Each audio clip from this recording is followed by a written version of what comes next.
The second thing I would focus on is, I would want to focus on is the spirit of enterprise. So what we do in India is we just try to preserve the culture we have, and we don't much focus on change. In a world that's highly globalized, there's no point in just simply preserving your culture and viewing education as a tool to preserve your culture, but rather we need something like a transformation of culture. And we are living in a world that's changing very fast. So education should help the students to live in a highly competitive, collaborative and emerging world. So kids will have to enterprise a lot, and education will have to focus on this aspect of entrepreneurship a lot. And the key of all these would be your ability to innovate. The ideas, policy makers will have to innovate. Okay. School districts will have to innovate. Teachers will have to innovate. And kids will have to innovate. So innovation would drive the next generation education. That should actually be the aim of our education. Third thing would be offering teachers a professional development model which they can pursue all throughout their life. Now, one of the problems we have here in India is a teacher is born as a teacher, or he joins as a teacher and he or she retires as a teacher, which actually has to change. There is no incentive for the teacher to really work hard. So we ask teachers to really work hard and bring about a change, but we don't really offer teachers anything in back, maybe a promotion or anything like that, except a salary hike. So if we can really offer teachers a professional development model, something like you teach in the high school section now, maybe next year, or when you're professionally developed, you go to the higher secondary, and then you get an opportunity to go to a college and teach, and then you can become one of the board members. This would be an amazing model which you can provide teachers, which would also provide them an incentive for working hard.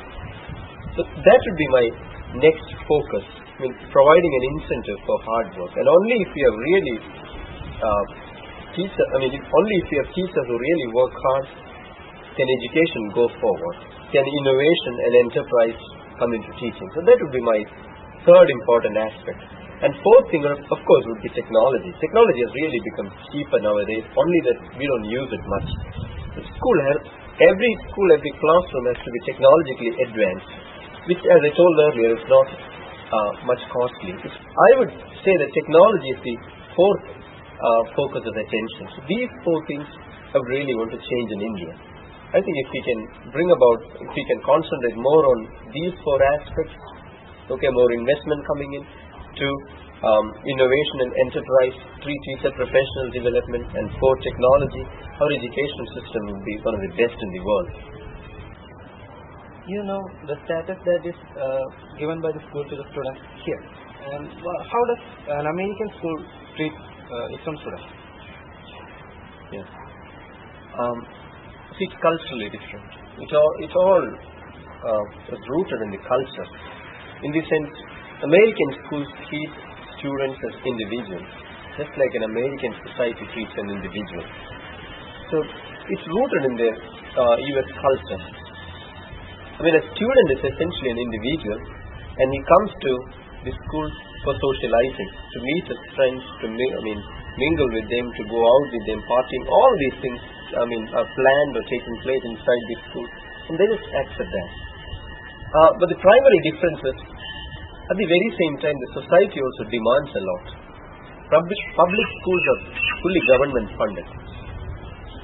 Books are free, food is free, then the tuition is free, coaching is free, everything is given free. And when I say these things are free, you have to understand that these are world-class things that are coming free to them, not second-quality things. American education system, we can say, is one of the best in the world, and a student enjoys all these things free of cost. So the society demands a lot from the students. Definitely, they're providing the society back when they get job, and they pay a lot of taxes. In that sense, they just pay it back. The real difference is, in India, we don't look at students as individuals. The individual gets dissolved in the society. We don't ask for what the interests of the students are, and we don't give them individual attention and individual training to achieve its individual goals.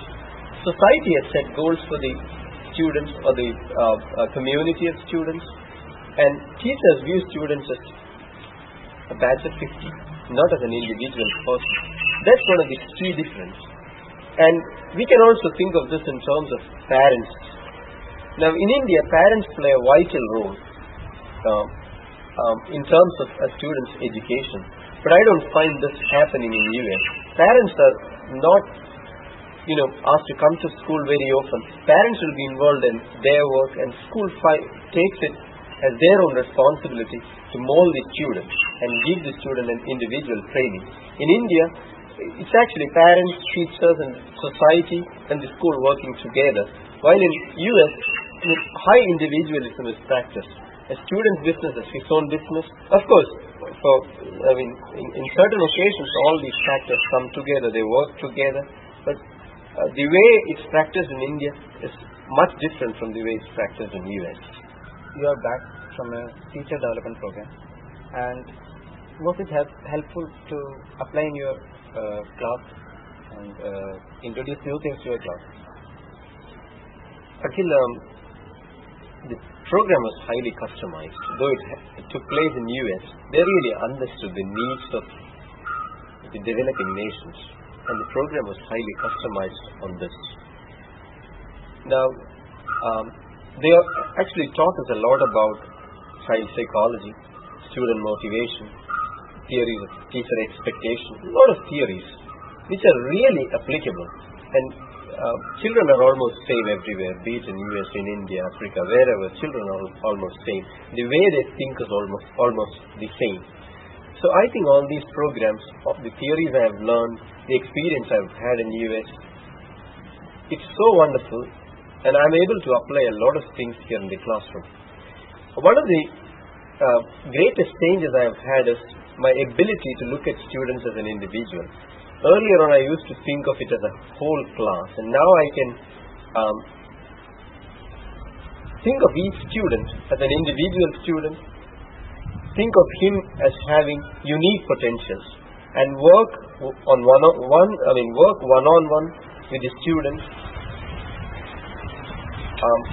on issues related to, or rather on goal setting, critical thinking, and I'm able to just work closely with the students to achieve his goals and aims. So I think this aspect of viewing students as individuals is where I've really started. And of course, in planning and spending more time on professional development is something which I've gained out of the program. This is what I've begun with, and I think the reflections of that could be seen in all aspects of my teaching. With your experience in US and as a teacher, what are things you want these students to do? Akhil, I would say we have to think of chasing our hearts rather than our brain. It's all about having an aim in mind, okay? Something that can be different from the rest of the world, okay? Setting an aim and believing in yourself, believing in your potential, and having a faith that you'll be able to do it. So that would be something like a message to the new generation students. Very often we don't do that. I mean, having a power to dream and a potential to chase a dream to the end, which I think can make a real difference in the world. And in a country like India, we can have dreams, and India gives you ample opportunities to achieve this dream. And especially when the world is becoming global, there is potential for each person to have a dream and work hard and fulfill and exist in this world. That would be my message to the students. Yes, sir. That was a nice time with you. Thank you. Thank you for having me with you today. It was nice talking to you, and all the best.